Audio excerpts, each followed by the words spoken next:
Hello, everybody. Welcome to the Speedrun to Promotion live event. Just want to make sure that you guys can hear me before I get going. Respond in the chat.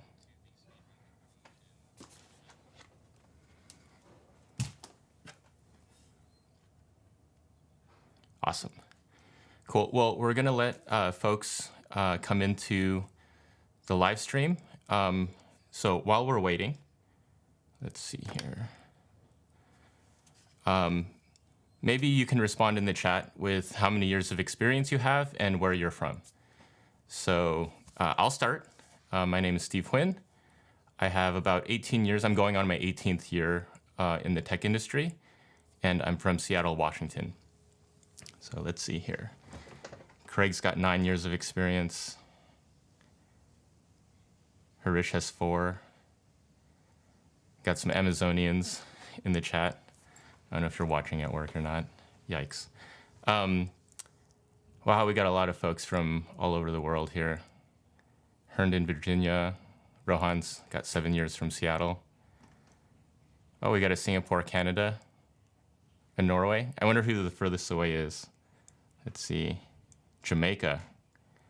I don't think I've met one Jamaican STE before. Armenia. I think Armenia is the current winner. 20 years from Ireland. Okay, super cool.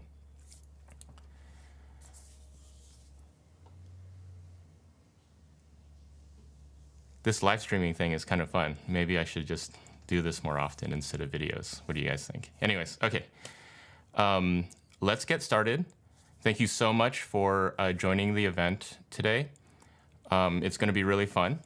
But before we get started, I'd like to please ask you to reduce distractions around you and make sure to stay at the end. It's going to be fun.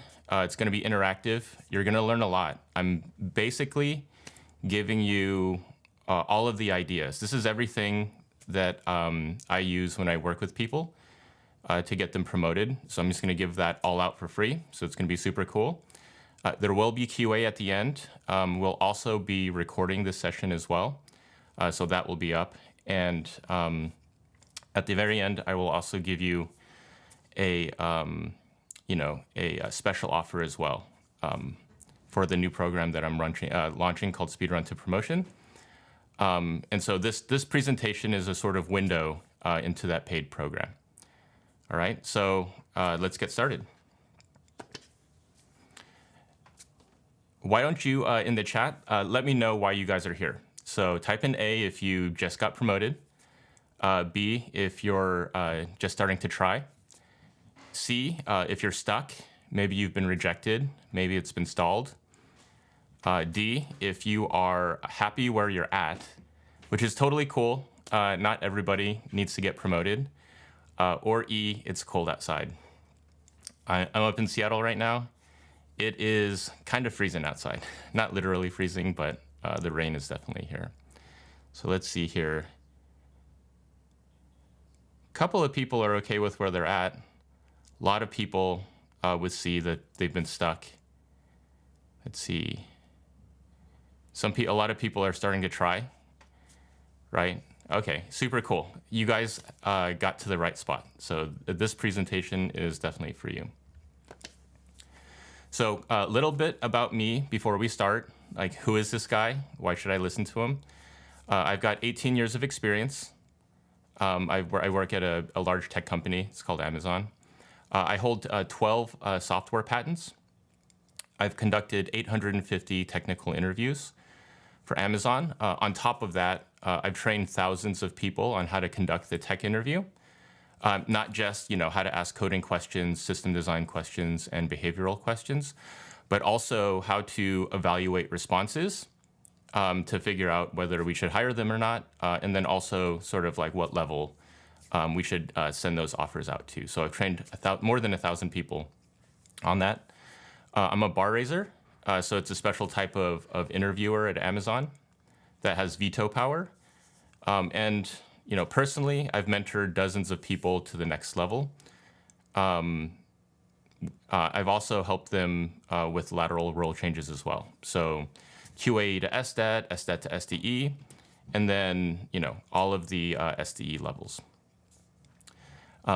You may also know that I'm a YouTuber, so made about 30 videos right now. Got a little over 120,000 subscribers. I do that in the spare time, and I also have a weekly newsletter. The newsletter is absolutely free. If you're not subscribed, I highly recommend it. newsletter.alifeengineered.com. It will always be free, and there's a ton of content there that will never make it into the YouTube videos because it takes a lot to make a YouTube video. But that's me in a nutshell. And so let's talk a little bit about my journey. I actually started, I don't advertise this a lot, but I'll let you guys know. I don't have a tech degree. I actually have a degree in something else. And I was able to land a support engineer job at Amazon in 2006 because I had done some computer science stuff in high school. I took the computer science AP tests. Back then, it was languages that you guys probably aren't familiar with. So it was Pascal was the first time I took it, and then I took the BC one. It was in C++. You probably heard of C++.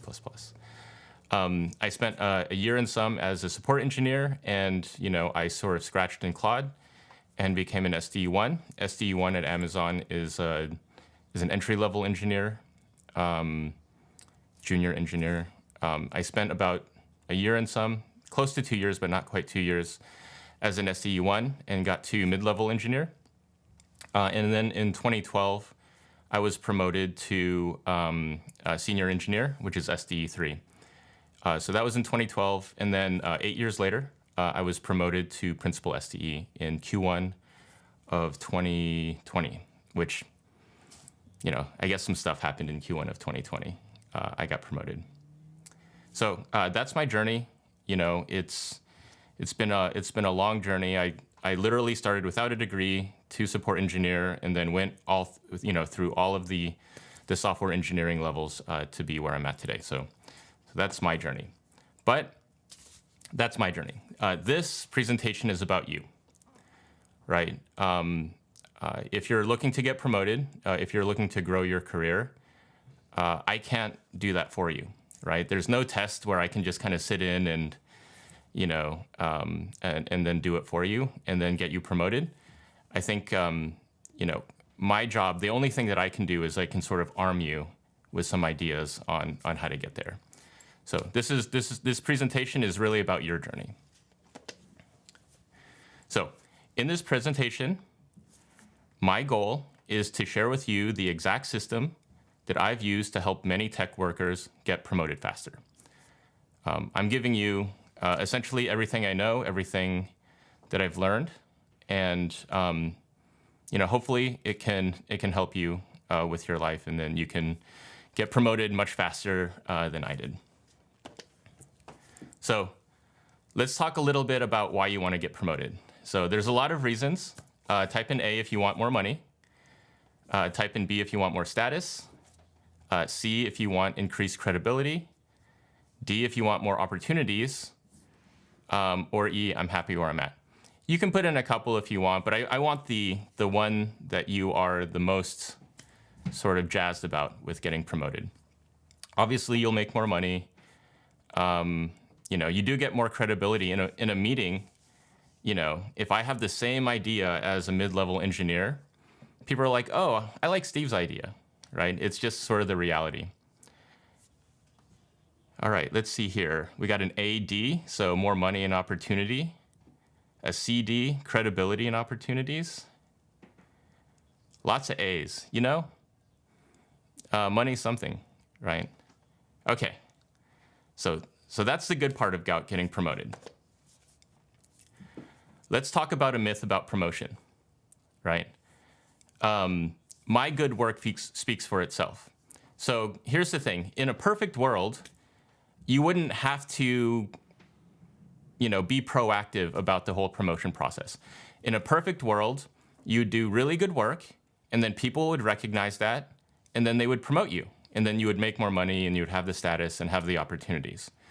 The problem is a problem of physics, right? So the reality of the situation is that you see what you do on a day-to-day basis, but you only get a partial amount of thought from the people that are around you. So take your manager.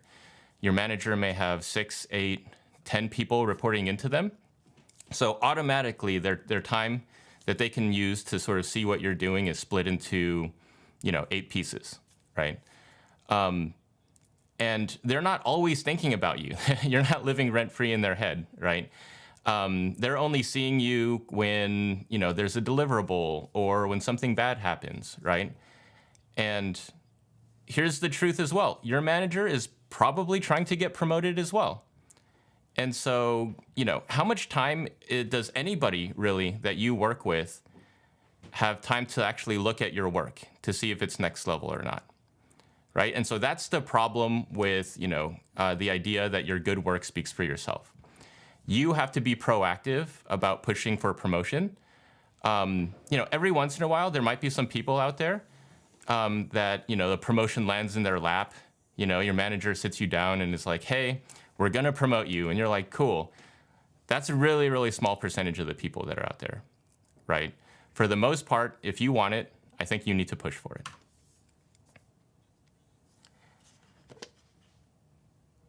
Okay, let's go to the next slide.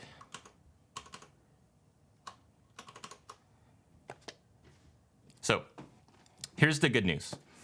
The good news is, if I know for a fact that because you joined the stream that you are proactive about your career, you're interested in getting promoted, you're interested in getting help. So I think over a long enough time horizon, everybody here is going to get promoted. It's just a matter of time. I think the bad news, though, is that it might take some amount of time. A lot of the career advice out there for promotion is this sort of like guess and check sort of thing. Hey, you should write better code. You should become a subject matter expert. You should deliver bigger and bigger projects. You should have more impact. But even if you did all of those things, you still might not get promoted. And the worst part is that for some people, it's going to take a really long amount of time because they won't be able to see the thing that is sort of holding them back. And if you can't even recognize the thing that's holding you back from this entire process, it could be that you're sort of there indefinitely until until you accidentally stumble upon the thing that's going to get you promoted, right? And so I don't want to be all doom and gloom because there is some good news here.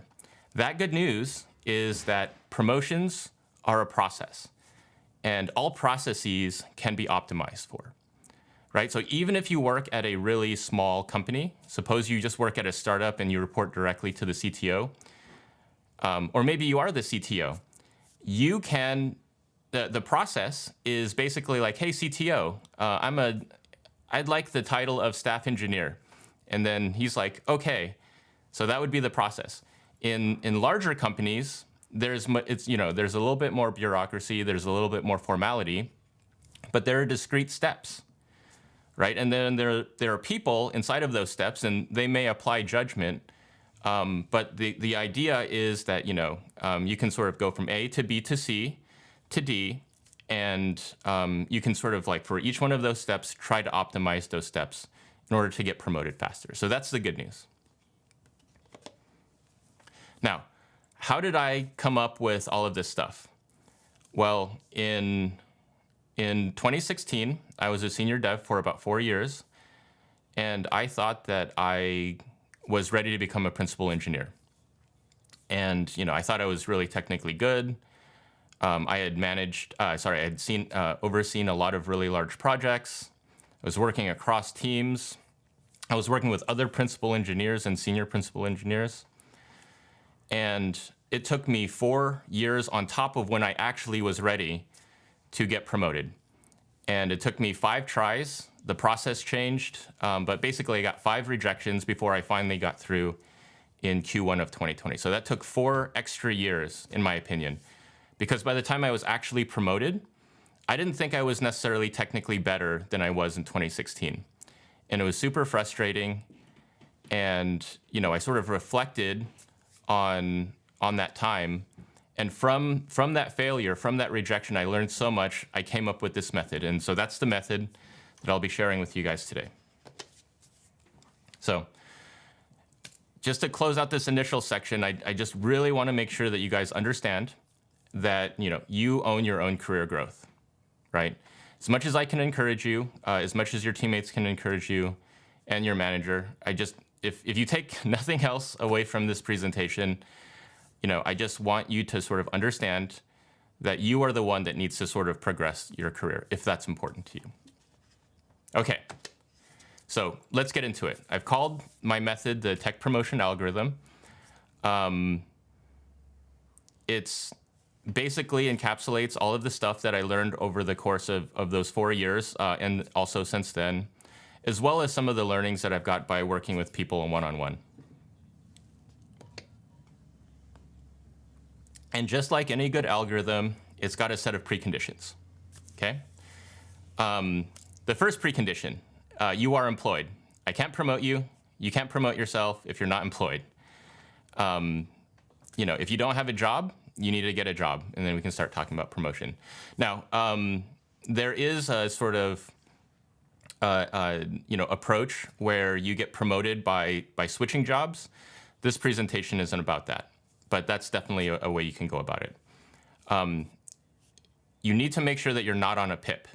PIP stands for Personal Improvement Plan, but essentially you need to be good at your job today, right? You need to be meeting expectations at the level today. If you're not, it doesn't make any sense to put in all of this energy to try to get promoted, right? So I'm going to make the assumption with these later slides that you are not on a personal improvement plan and that you're doing well at your current level. Number 3 is that you have a supportive manager. I'm a big golf player, and so 100% of the putts that don't make it to the hole don't go in. Right? It's just it's impossible for the ball to go in if it doesn't reach the hole. So optimally, you want to putt past the hole, right?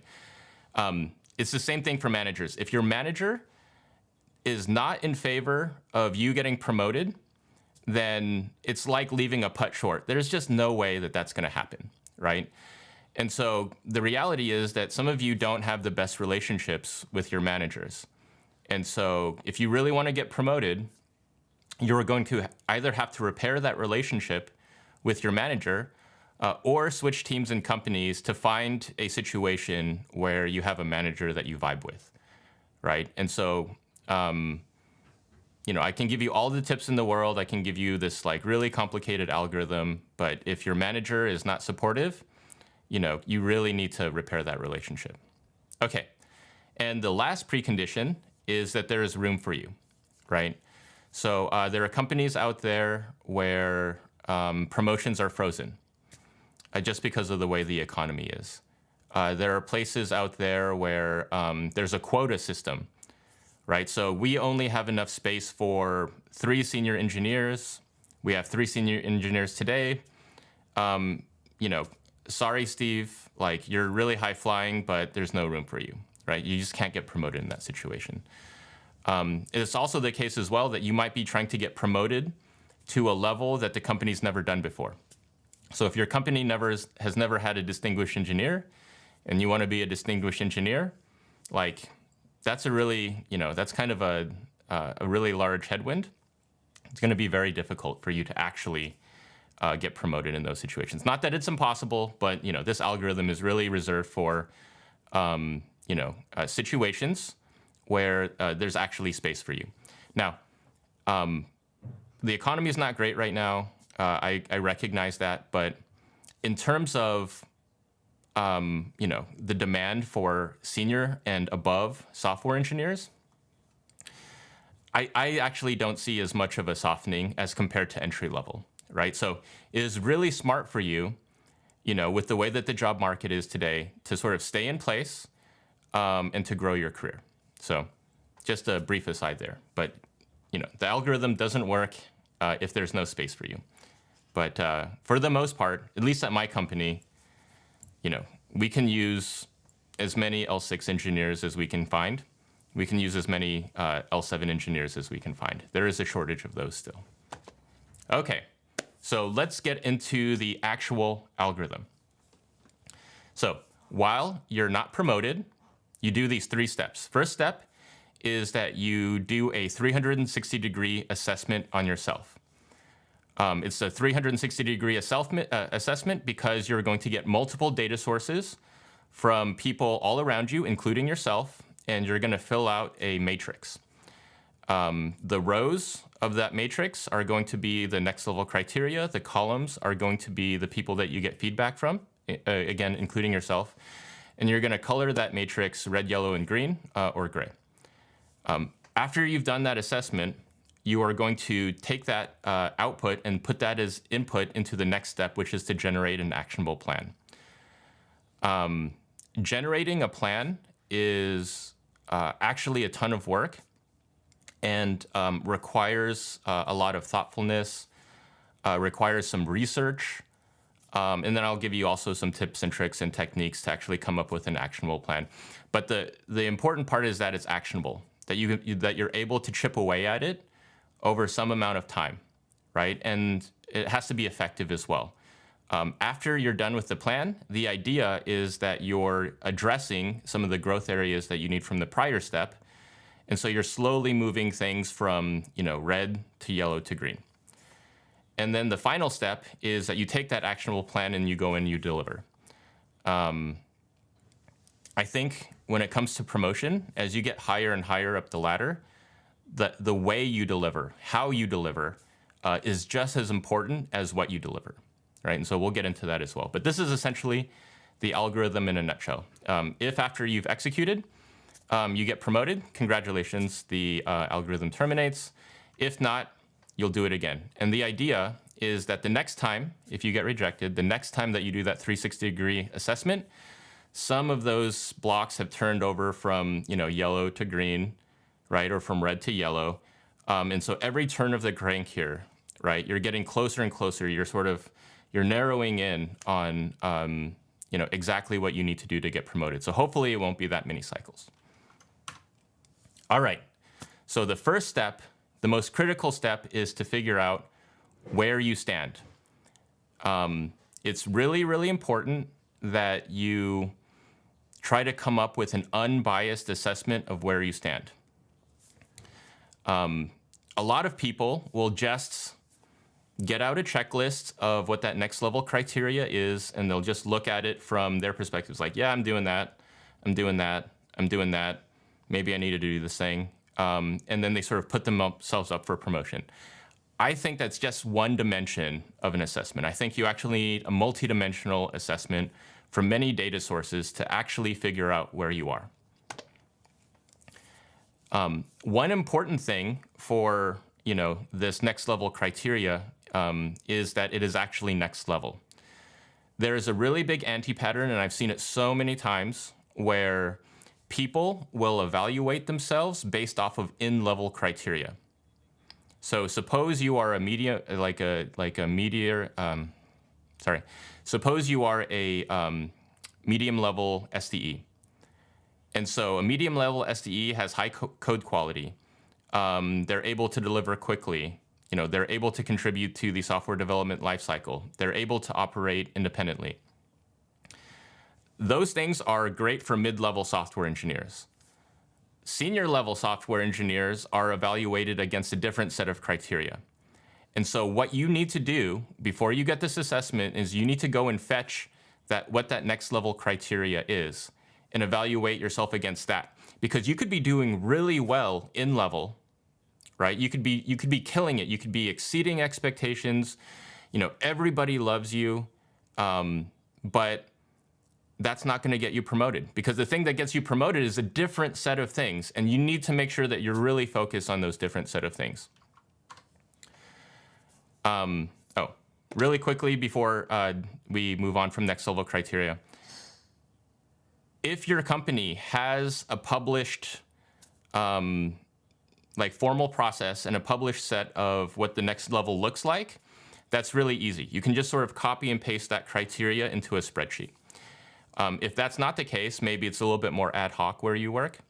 What you can do is you can go to job listings where they've listed like your level, and the next level, and then try to figure out, how your company describes what the difference is between that.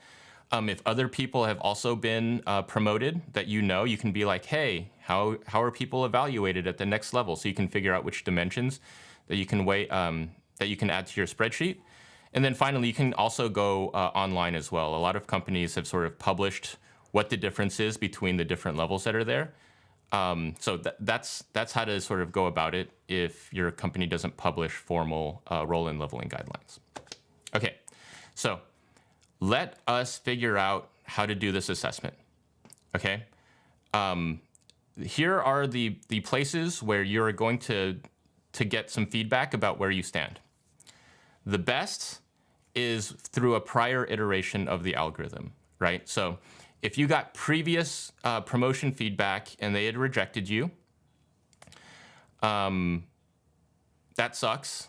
Nobody likes to get rejected, but the silver lining there is that, their cardinal promise, if they do reject you, is to tell you why you didn't get there, right? And so you should be able to sort of take that feedback about why you didn't get there and then sort of add it to the matrix. You can do a self-assessment, and we'll talk about that as well. There's some pitfalls there. You can go to your manager, and you can ask them how you're doing across that next level criteria.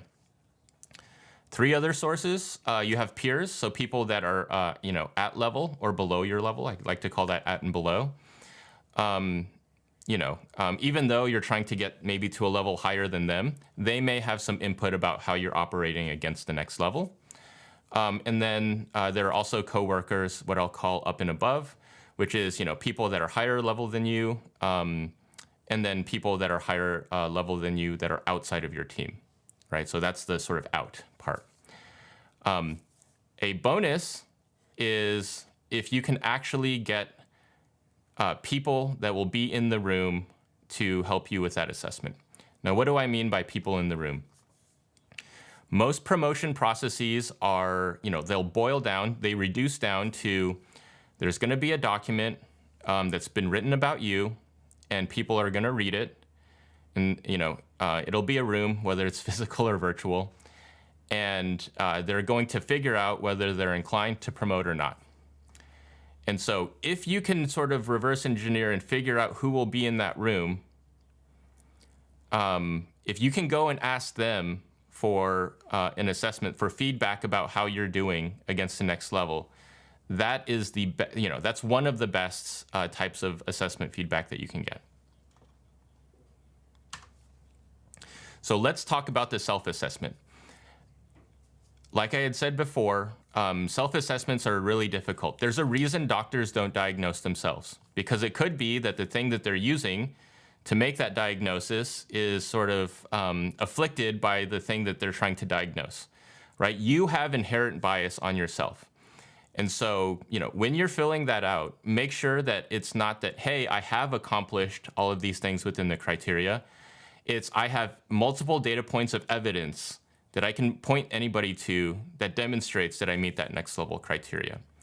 Now, when you go and gather all of the assessments from everybody else, what you want to do is you want to figure out whether there's a delta between what you think, how you performed versus everybody else. Because there could very well be a perception problem, right? So something that you thought was positive was not positive for other people.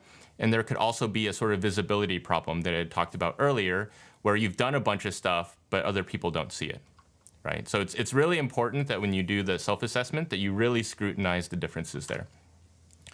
You can also do this with your boss. So this is really easy. You go to your boss during your one-on-ones, and you sit down with a criteria, and you say, hey, how's my technical depth? Hey, how's my coding?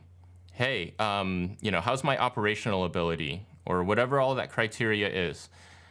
Because you've done the work of actually going to get that criteria and asking specifically about how you rate against that, it's so much easier for your boss to give you feedback. Compare that to you sit down in a one-on-one and you're like, hey, boss, I'd love it if you could give me a 360-degree assessment on my performance. Well, that's tough, because now your boss has to go away and then spend all this time thinking about you, and he might not even be, sort of like up to speed on what you're doing. And so that's a really difficult sort of way to ask for feedback. Instead, if you invert that and you're like, hey, how am I against all of these dimensions? You can basically say yes, no, maybe, across everything. Now, bonus points is if you have a relationship with your skip level manager and you can do the same. Though, sometimes people don't have a relationship with their skip. My skip level is a VP. That's probably too important for me to go and ask for feedback. You can go and ask peers, like I talked about, so both at level and below, and then upward and outward. The thing about asking for feedback from peers and coworkers is that it can be really awkward, because you're like, hey, I'm trying to get promoted. Can you give me some feedback about my quest to be promoted? It can get kind of dicey, right? And so my tip here is that you should ask about your performance in relation to a project that you've worked on or an initiative that you've worked on, right? So you can say something like, hey, Steve, now that project X, Y, and Z has been delivered, I'd love to get a sense from you about how I did well on that project and if there's anything I could have done better. And that, asking for feedback that way is much more natural. It's much more genuine, and you don't feel sort of icky about it because, it communicates to the person that you're asking feedback for, like, hey, I'm trying to get better, and, we've worked together. Like, how can I do better myself, right? Without being like, hey, I want to get promoted, I want to make more money, tell me where I'm deficient, right? That can be an awkward conversation. And the thing that is sort of the cloud over all of this is that asking for feedback hurts. This is a quote that I came up with. Feedback smarts, but it's smart to get feedback, right? As much as I'd like to think that I'm I kick butt and, I'm really smart and, I'm a hard worker, I'm also not perfect. And so, being confronted with,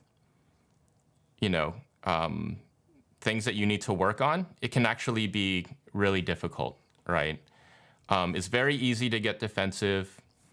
It's very easy to be like, to immediately throw up evidence. It's really easy to be like, Steve doesn't know what he's talking about. He says that I need to be a better communicator. That guy sucks. It's very easy to do that. And so, as you're getting this feedback from others, I really encourage you to seek to understand, right? For every time there's a bit of feedback, usually there's a kernel of truth to it. And so, if you go and ask somebody for feedback and they're like, hey, your tech depth isn't very deep. You're not very deep technically.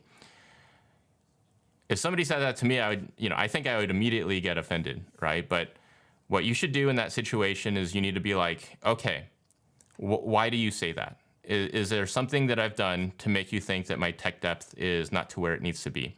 And so if you communicate, or if you sort of act in a manner to let people know that you're just trying to get better and you're trying to understand, that's going to go a really long way. Okay, so you've done all of this work, and the output of all of that work is going to be something like this. This is a matrix that I whipped up. And so let's take a look at this person. So what jumps out here? So it looks like they're a skip level. Doesn't really have a lot of interaction with them. It looks like there was a previous promo and it got kicked back, and mentorship of others and growing others was a concern, and project leadership was a concern. It seems like the manager also assesses that those are two concern areas. Through the self-assessment, it looks like those are sort of minor areas or just needs a little bit more work. And then if you look at the coworkers that are coming back, there's one weird red spot around operational support. But as you can see, the coworkers also don't have perfect visibility on this person. So there's a sort of smattering here. So if I was advising this person on what to do next, I would make sure that they had really great data points around project leadership, and they sort of like made sure to work with others and mentor others before the next cycle. But you can see here, like, until you have everything sort of in front of you, it'll be very difficult to sort of like formulate a plan, which is the next step. So after that 360-degree assessment, we are going to go and generate an actionable plan. The first step in creating a plan is determining what is your target date. So some companies, and for some levels, they'll do quarterly promotions. Some places will do, twice a year, maybe in January or July. Some people, some places do a continuous promotion. So whenever you think you're ready, go ahead and put it up, and then the process will kick in. But I think, to generate a plan, you need an end date, right? If, your company does twice a year and, you want to get started now, right? So it's middle of October now. It might be kind of a stretch to get everything in by Jan 1, right? And so your target date would be July. What I recommend is that you target the first of it, like complete sort of cycle, right? Unless you're really close. If you're really close, then go ahead and target that earlier date. But what you want to do is you want to target the next full cycle, even if you don't think you're ready. I've mentored several people that were like, oh, Steve, I'm not going to target July 1st. I'm going to target Jan 1, 2025. That would be the cycle after that. And I really encourage them and I really push them to do it earlier because the rejection feedback, the promotion feedback is so valuable. And it turns out they were actually ready. And so they were able to get through on their first time. So there's essentially no downside other than the legwork. You get this valuable information if you try a little bit earlier. So I would encourage you to target the next full cycle. And then from there, you actually have to, I'm a really big proponent of right to left planning. So right to left planning is sort of working backward from your target date. So your target date is July 1st to get promoted, which means that probably, your document needs to be ready 3 weeks before that so that process can kick off. Well, how do I get a promotion document, like, final draft promotion document ready to go, right? And what's going to be in my promotion document? Okay, cool. Well, I need to have delivered this project. I will need to have, written a bunch of code. If I need to go and mentor somebody, that means that I need to line up people to actually help. Who needs help, right? And so if I don't have anybody identified by February, then I need to maybe cast a wider net. That's right to left planning. You start from the end, and then you work your way backward, right? As opposed to left to right planning, which is like, hey, I have 15 things that I need to do. What should I do today? Well, I think I'll do task number 2. Okay, cool. Now it's Wednesday, right? And then you pick up a task from there. And if you go from left to right, what happens is that, you don't make as much progress as you want, and you might miss sort of critical sub-milestones across the process. So I think it's really important as you're developing a plan to go from to right to left. One of the things that I think is super important is that once you've formulated a plan, most people are happy to review it. Now, this is where you sort of like leverage your network. If there are people at the company that have been promoted to the level that you want to be, and maybe they don't work on your team, you can be like, hey, Steve, I've come up with this plan. Here's my assessment matrix. Can I get a sense for you, like if I actually executed on this plan, whether it would address all of the red and yellow areas, right? You can also do that to the people that you ask for feedback from before. What you want to do is you want to make sure that, after that plan is sort of completed and set in stone, if you execute against that plan, you're going to be a shoo-in for promotion, because the next time people are asked for feedback, everything's going to be green, right? And so I highly recommend that the plan review step is separate from the asking for feedback step. Because if you go and ask for feedback and then you're like, hey, well, what should I do to address that feedback? You might get a set of different answers, right? They're not thinking holistically about all of your strengths and all of your weaknesses, I highly recommend that the review of your plan, if you're going to share it with other people, like your manager, is a separate and discrete step after you've collected the assessment. And I think it makes a lot of sense to go and fetch as much information as you possibly can. If there's a promotion document template, go and grab that template. If you can get your hands on redacted promotion documents, go and get that. I'm a big proponent of writing the first draft of your promotion document. So most places, your manager is the one that writes the promotion document. I'm a big fan of writing that first draft because of the visibility problem, right? You can take a template and then you can write out all of the things that you've done. The reason you shouldn't probably do the final draft is because your manager is typically the one that's going to have to defend you in the room when people are peppering them with questions about whether you should be promoted or not. And if they don't know that document up and down, if that document's not in their voice, that defense is going to be less effective, right? So write that first promotion document. So go and gather as much, templating, like really understand the process, reverse engineer that promotion process, and really just understand, what needs to be in place by when. And if there are resources that will allow you to fast forward, go and find those resources. The critical piece of generating a plan, the thing that makes it actionable, is that the plan needs to sort of generate artifacts in its wake. It needs to generate evidence of next level performance in its wake, right? If your plan involves like designing and building a new system that will allow project XYZ to launch on time, so if you're going to design and build that system, what would I expect? I would expect, at least at my company, I would expect a design document that was reviewed by others. I would expect a bunch of code check-ins.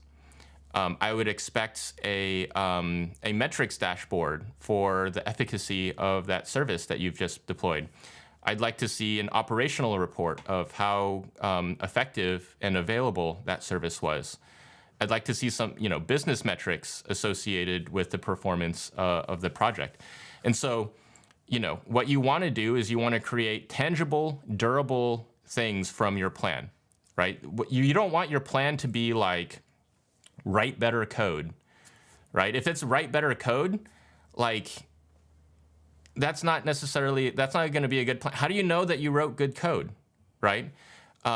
If it was like, if you actually need to write better code, what you can do is you can be like, okay, what I'm going to do is I'm going to write a complicated piece of code and I'm going to get it reviewed by more people that are more senior than me.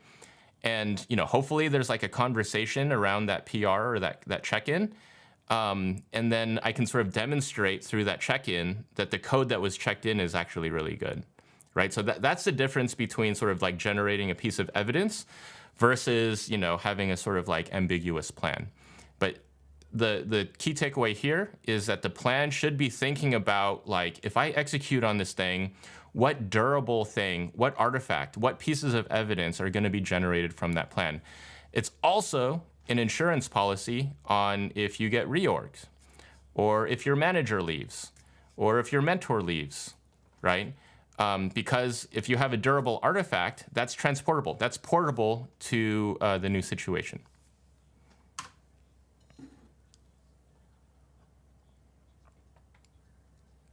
Okay. I'm also a big fan of being a detective. I talked about evidence in the previous slide. And so I think it's a really smart thing to do while you're generating your plan to go and figure out how other people did it.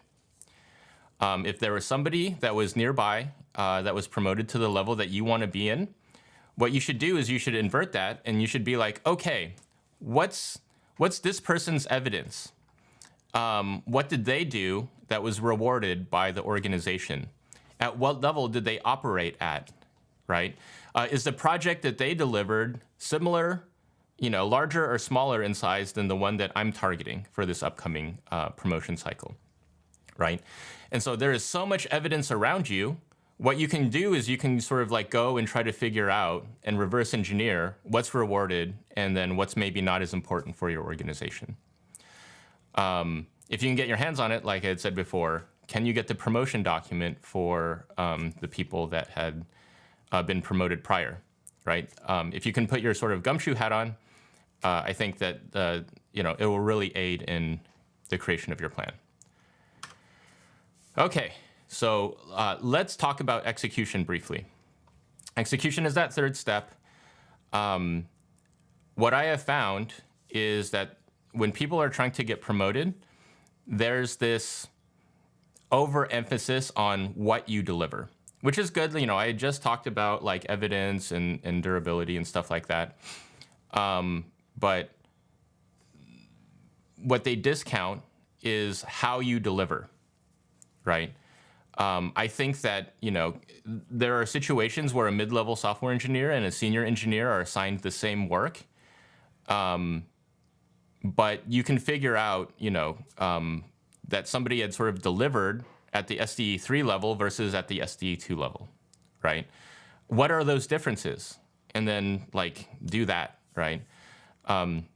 There's another thing as well, which is that I think that, as you go higher and higher in level, you need to sort of have more presence. You need to read the room.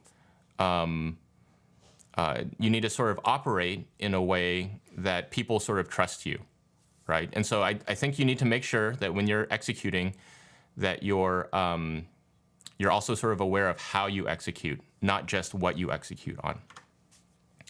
Now, there's a myth that's out there, which is, and it could very well be true, which is just I don't have time for this. I have a 40-hour-a-week job, and my days are already packed. And Steve's telling me that I need to do all this extra work on top of it, and I'm going to burn myself out. And then, at what cost is this promotion going to be at? Well, I would counter with the idea that if you have 8 hours a day to realize the dreams of others, but you don't have 1 to 2 hours to realize your own dreams, your priorities need to be reevaluated. I stole that from Danco. I should have put that in here, but he said that, and it really resonated with me, right? What we're gonna do, if you join my program, and I'll tell you how it works as well, is that you just need 1 to 2 hours a day of focused time to work on your plan. Your plan is something it's actionable, but what we want to do is we want to chip away at it, right? We don't want a heavy lift. We don't want to stay up all night and weekends and miss all of our family engagements and let our relationships go. What we really want to do is we want to do 2 hours a day of something that's going to further that promotion. And we can find that in a couple of different ways. If there's a natural overlap with your day, that's totally cool. But I think for the most part, if you scrutinize most people's days, you can probably find 1 or 2 hours in a day where you can be working on the stuff for promotion. Now, at the very least, what you can do is you can just come into the office a little bit earlier, right? But the idea here is that we want to chip away at it. We don't want to burn ourselves out. And I'm proposing that if you just do 2 hours of focused work in a day towards your promotion target, and you front load it a little bit, you won't burn yourself out. There's another thing as well, which is when you get to the next level, that's your new job. What you're doing to get promoted is the thing that you'll be doing on the job when you get promoted. And so if you don't have time for what it takes to get to the next level, then you're not going to be set up for success. And so I do think that there is a little bit of you have to do a sort of a makeover of your meetings. Most meetings, you probably don't need to be there for. And the last thing I'll say about execution is that, I've been guilty of this as well. There is a bit of an immaturity associated with software developers, cracking jokes, saying silly things. I have seen so many system design names, like they'll name a service and they'll be like, oh, it's the fart service, and then they turn the fart service into a backronym. So, all of the letters actually mean something. They're like, hey, we're just going to call it the fart service. And, it is funny. It was yesterday when I was like, 23 and, all of that stuff made me giggle. I think the difference, though, is as you're trying to get higher and higher level, more and more, the stakes also get high.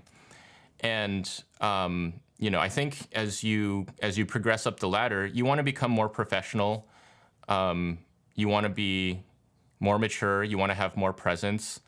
And so, I think we need to phase out some of the joke cracking and, the fart service stuff. And you need to sort of phase in a little bit more like, hey, we're professionals here. We're going to kick butt and then, go home and, be silly at home. Okay. So just wanted to say that out loud. It's something that I needed to deal with and something that, I think actually holds a lot of people back, but they don't see it. Okay. That's it. That's the entire algorithm. There's some considerations for, other folks. Like if you want to get promoted to staff and senior staff and principal, you're probably going to have to do more. You're going to have to solve problems for your boss. You're going to have to, demonstrate really high impacts. You might have to do a little bit more of self-promotion. If you're trying to, do a lateral move, right? There's some other subtle things that you also have to do as well. But for the most part, everything that I presented in here, this works all the way up to my level, and I think it works past my level as well. So yeah, here's the algorithm again, just so that you understand it. If you take this structured approach, every single time you do a turn of the wheel, you're going to get closer and closer to promotion. And it's just a trillion times better than trying to guess and check. Is this thing going to work to get promoted? No. Is this thing going to work to get promoted? No. This is a super structured way to sort of think about it. Okay, so that's the sort of free part of my presentation. I'd love it in the chat if you could tell me what the number one most helpful thing that you learned was.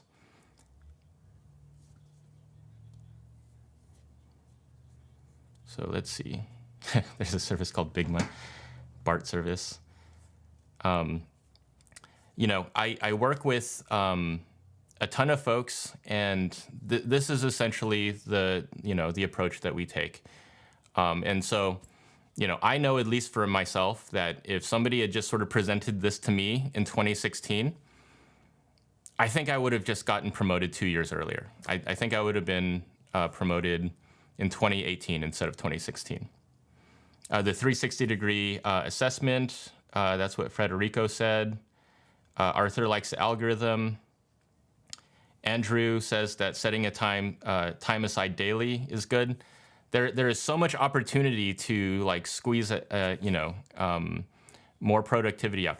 Like every country that does like a 4-day work week experiment where they just say, hey, come into the office 4 times and then you get the 5th day off.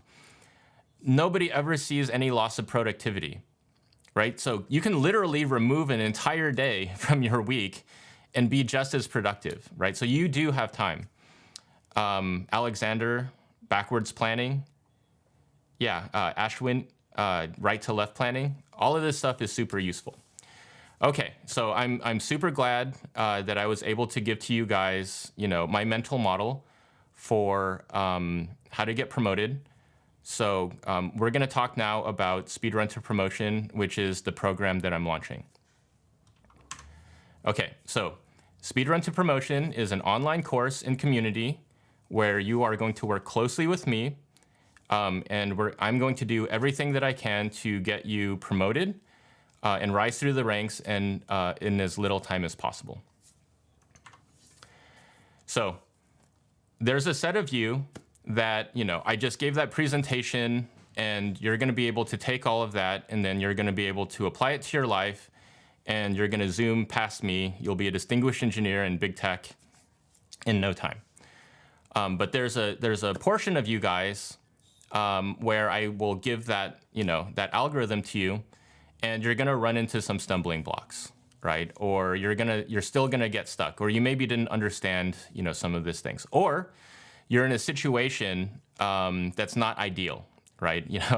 It's like those physics problems where you assume a frictionless surface, right? So it's easy for me to say like, hey, do all of these things, but then when you go and you take that stuff and then you apply it to your work, like some of these stuff, some things crop up, right? So this program is here. The way that I describe it is that it's like a boot camp for people with a job, right? So if you take the entire timeline of how long you'll be working, so that 40 years or less that you'll be working, there's the times where you're like sort of like preparing for an interview, and then most of the other times that are there, like the 99% of the other times is you're not looking for a job, you're just trying to grow in place, right? And so this program is a sort of boot camp for people with jobs, where I'm going to teach you a bunch of things that are going to get you to the next level and also help you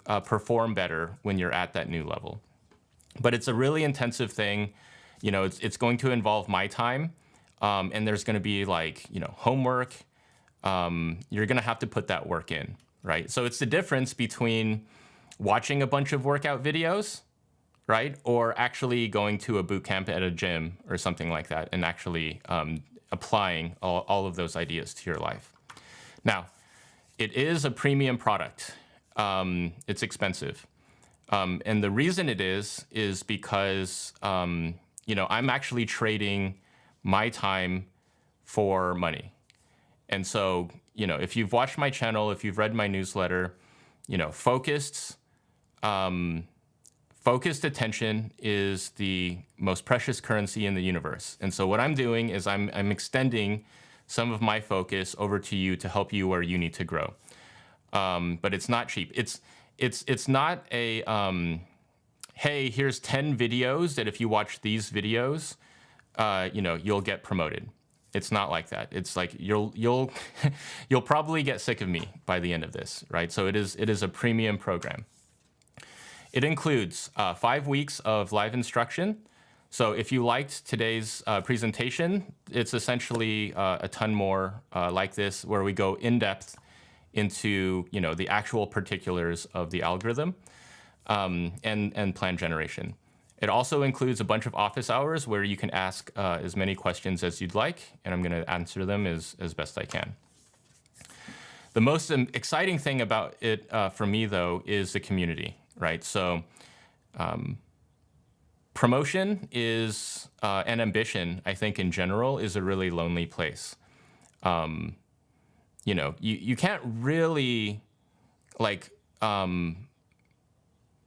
create a community of people that are trying to get promoted at work, right? If you're trying to get promoted, it's kind of like your deal.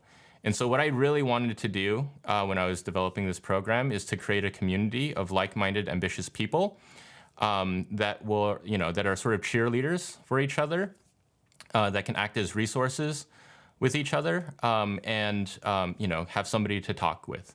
I also wanted to build in accountability as well. Right, so if you're up for it, you'll be assigned an accountability buddy, and they're going to make sure that they check in with you, that you're making progress, that you haven't given up. And I think actually that is one of the most valuable parts of all of this. I've also lined up a number of guest speakers. I have industry insiders and a number of people that have gotten promoted exceptionally quick in their careers. Like we're talking like senior staff engineers at Google in like 31, right? I'm still working out the details about all of these things. Here is who I already have lined up. So Ethan Evans, you might know him. He's a former Amazonian VP and Twitch VP. And I actually worked with him early in my career, back when I was a support engineer in 2006. He teaches a course on how to become an executive. And he's literally promoted hundreds of engineers within his organization. I've done 850 interviews for Amazon. He's done over 2,500 interviews. I have 12 patents. He's got like more than 100 patents. He's a really great guy. And so he'll be speaking directly to this cohort. Rahul Pandey, you might recognize him from the YouTube channel. He sort of talks to the same audience that I do. He's also the co-founder of Taro. So he will also be there to talk to the students.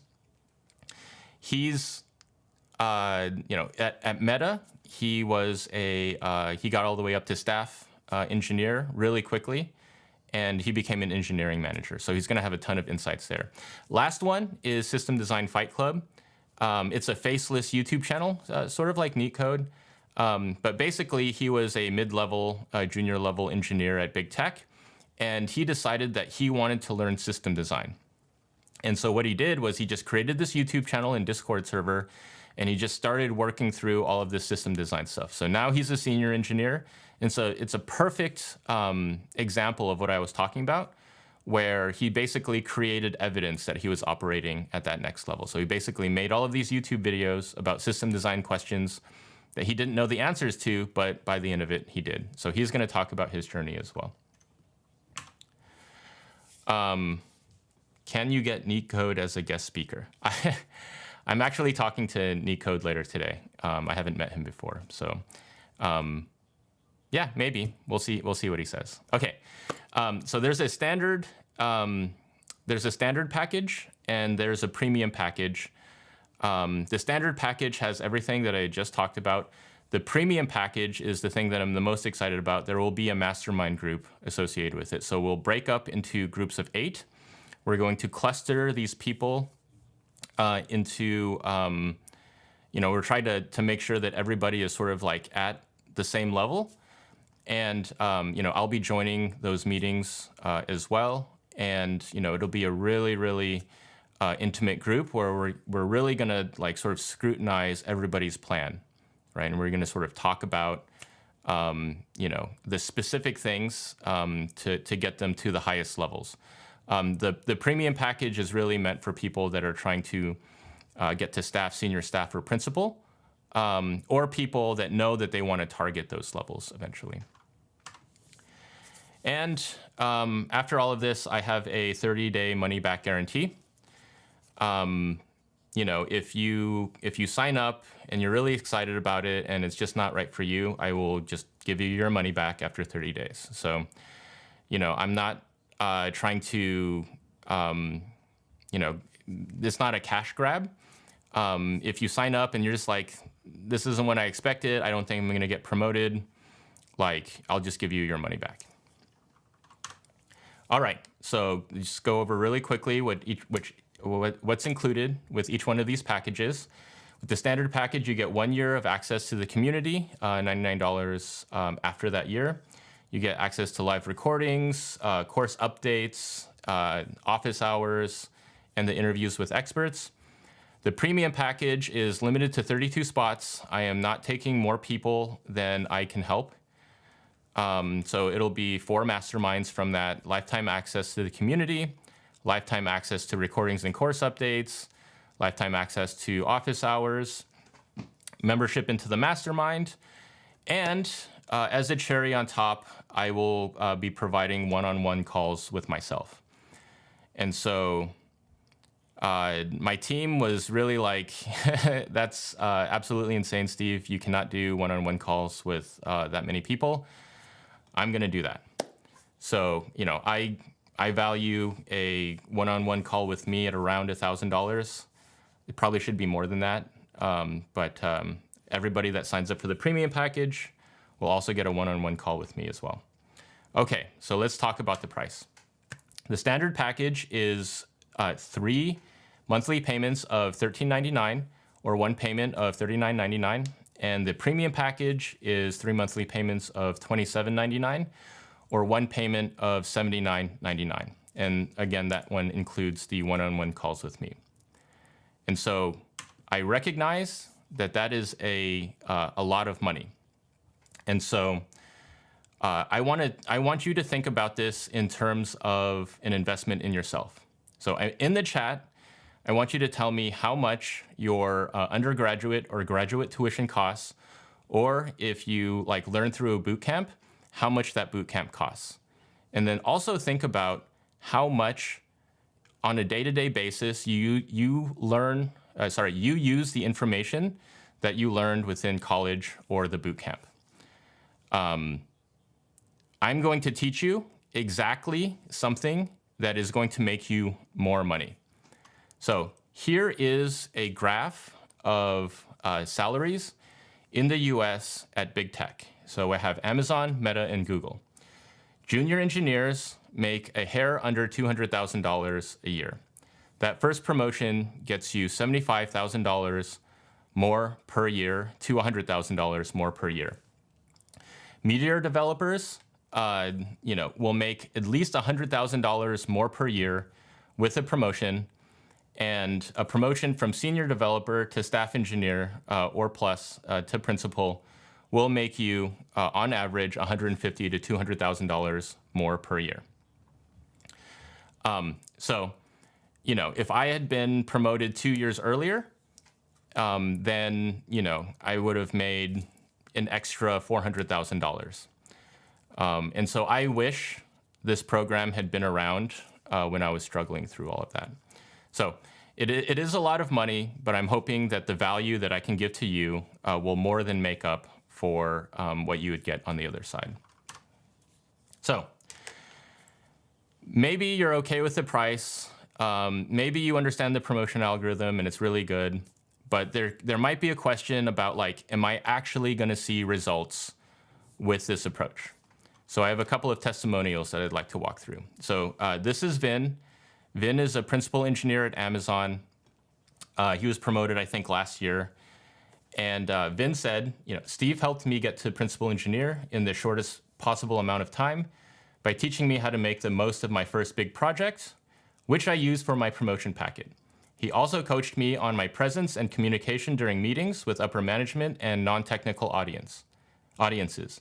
Most of all, he instilled a mental model that I needed to become a technical leader, not just a deep technical expert. I might still be a senior engineer now without his help. Thank you, Vin. One other thing about Vin is that Vin is an immigrant. He's Vietnamese like I am.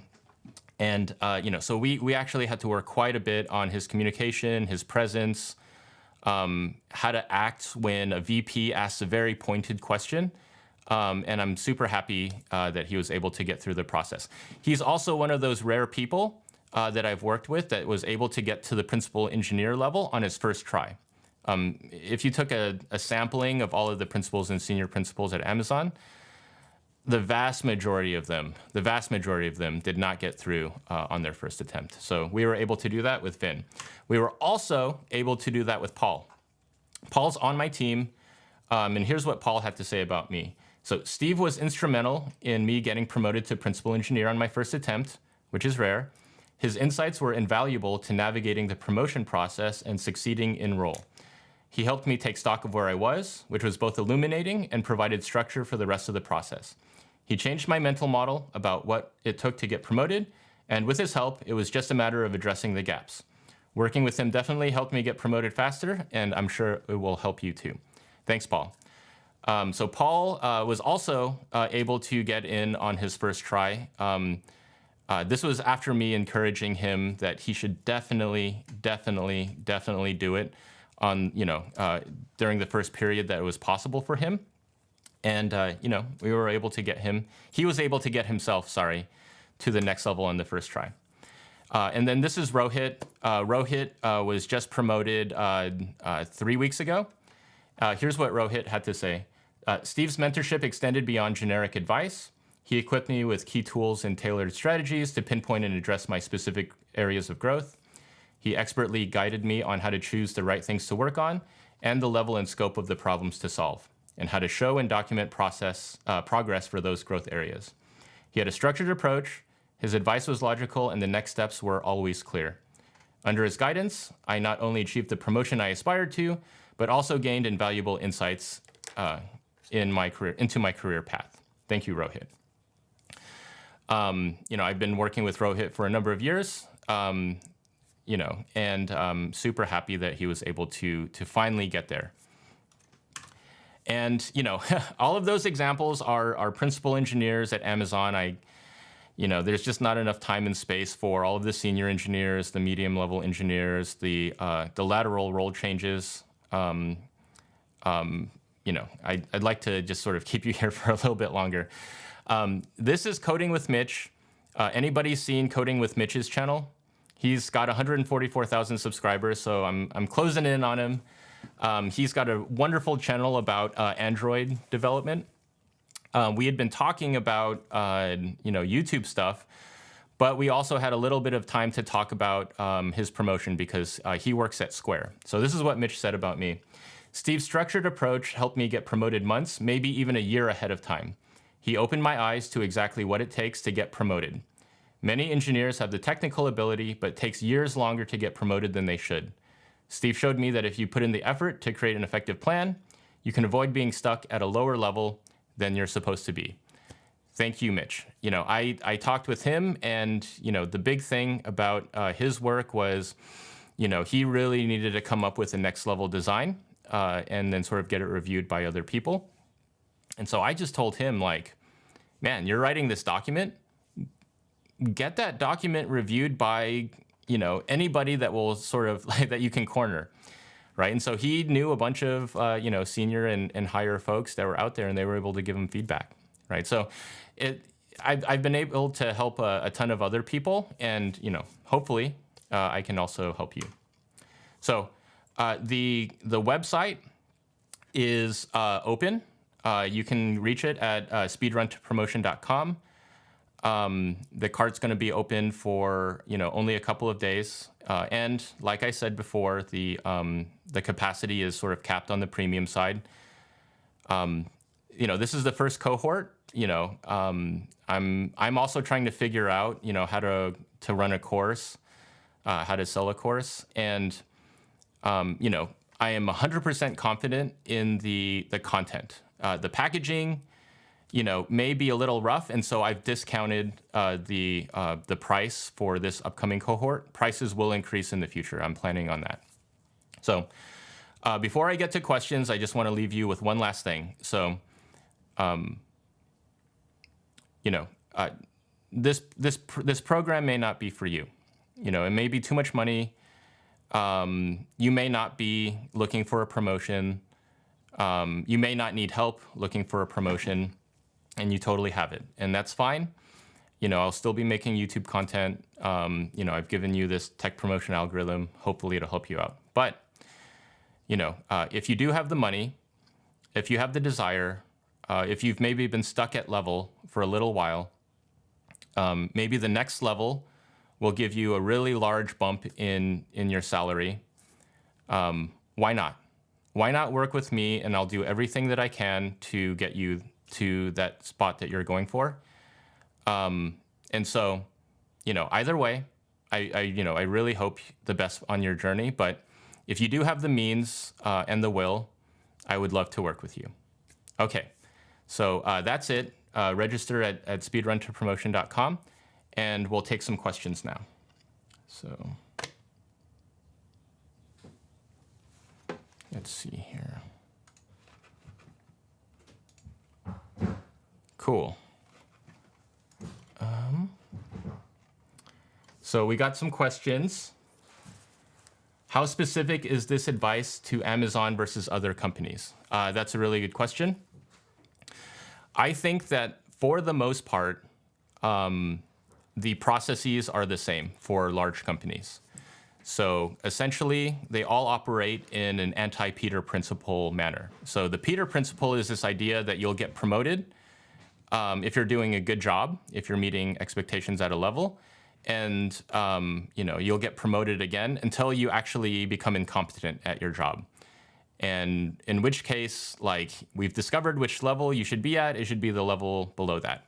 Most tech companies operate in an anti-Peter principle manner. So basically, If you can demonstrate that you're operating at the next level, then they'll promote you. So this program is going to work in any company that has an anti-Peter principle promotion process. And I think that's most of them. All right, that was a great question. Zalgo asks, how do I know if I should get the standard or premium package? It's a good question, Zalgo. If you want more time and tailored, if you want more eyes on your plan, if you've been stuck for a long time and you feel like you're already operating at that next level, but for some reason you're sort of stuck, if you're trying to get to staff or a senior staff or principal engineer, I would recommend the premium package. If you're trying to zoom through levels up and including senior engineer, I think that the standard package is probably the right one for you. All right, David Nagar-Powers asks, what if I just want 1 or 2 one-on-ones with Steve? Not the whole program, but some of his time. Well, David, I've been kicking around the idea of doing coaching. The problem is that it's going to cost a ton of money. There's just so many people that want my time. And so, instead of spending the equivalent amount of time, instead of spending the equivalent amount of money on one-on-one coaching with me, it's going to cost around that amount of money for a little bit of time with myself. I would recommend that you would sign up for the premium package to get time with me. Otherwise, if you want personalized coaching, I'm not doing that right now. But it would be a lot of money. It would be more expensive, I think, than the premium package. All right. Will there be a PPP in the future? Kenroy Goburn asks. I don't know what a PPP is. Is that a... Yeah, I don't know what a PPP is, so maybe somebody can help me out with that. Is it good to start this course if I've just joined the new company recently? Vladimir asks. I think that it's a good idea to join when you join this company, sort of recognize that they have a lot of spots for that next level that you want. Also, I think that you should join if potentially when they brought you on, there was a question about whether you were more senior or less senior. So there might have been a leveling discussion that they had, and then they put you at that lower level just in case. A lot of these hiring and promotion processes are conservative by nature. And so if there's a question about whether you're operating at a mid-level engineer or senior engineer, but they know that you're a good fit, and they put you at the mid-level. They're going to put you at the mid-level engineer because that's the least risk that's there. So if you have a sense that you are down-leveled, or if you have a sense that there's a lot of opportunity at the current job that you have, I would recommend getting the standard package, even if you've joined a new company. All right, let's do 3 more questions, and then I'll let you go on your way. So. All right. Can this help staff engineers in a FAANG company go to the next level? Tadjev asks. Yes. So the thing about levels is that they're all relative to the company that you work for. So if you go to levels.fyi, a principal engineer at Microsoft is like a senior developer at Amazon, right? And a principal engineer at Google is like a senior principal engineer at Amazon, right? And so I think that this program will help anybody up until my level. So my level is L7 principal engineer at Amazon. Go to levels.fyi and then put, your particular company in there. And if I'm higher level than you, then I think that this program will help. Will it work for people that are higher level than me? I don't know. I think it would, but I probably wouldn't buy the program if you're higher level than me. Okay, 2 more questions. PPP stands for Purchasing Power Parity for countries with a weaker currency. This is this program is the first cohort. I'm trying to figure a bunch of stuff out. I recognize that the purchasing power for an American is much different than somebody, say, from Asia or Africa. I want to figure out a way to give this folks and do the most good in the world. I just haven't figured it out yet. And so this is going to be the price for the first cohort, and then we're going to figure it out after that. But just to back up even more, like, I wouldn't do this if I couldn't help people. And really the whole reason I started the YouTube channel and the newsletter and I'm doing this program is to help as many people as possible. And so, me and my team, we're going to scheme and figure out a way that I can scale myself and provide that value at a lower price point across the world. So that's the answer now. Hopefully we'll figure it out by the next cohort. Okay, so 2 more questions. How experienced are you with helping female engineers get promoted? I have had a couple of people that I've helped. What I would say is that, if you look at the demographics for my YouTube channel, they mirror the gender ratios within the world. So it's 90% men to 10% women.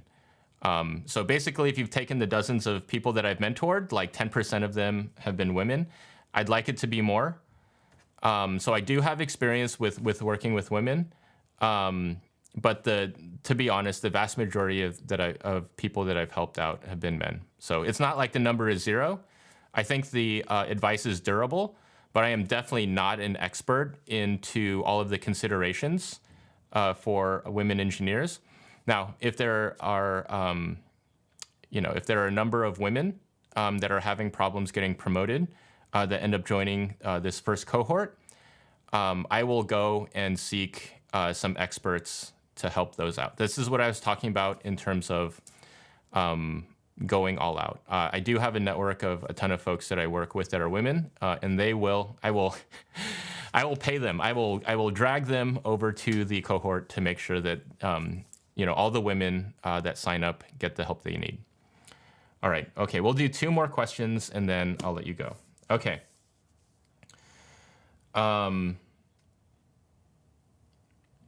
I have 13 years of experience and I'm planning to have interview rounds with Amazon SDE2.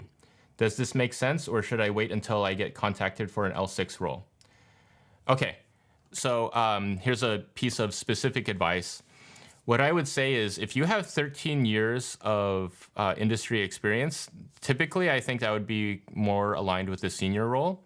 What I would do is make sure that when you do the interview, that you get assessed for both. So basically what I would say is like, hey, I'm interested in working at your company. I think I'm a senior. And if I'm actually operating at that level, I'm expecting to get a senior role. Now, you might go and you might do the interview, and then they down level you to an SDE2, in which case you have a choice as to whether to take the lower level position or to pass. If you end up getting an L5 offer, even though you have 13 years of experience and you have to take it because of money and other circumstances, then I would definitely join the program, because people that have been misleveled or down-leveled is exactly who should be taking this course. Okay, one last question.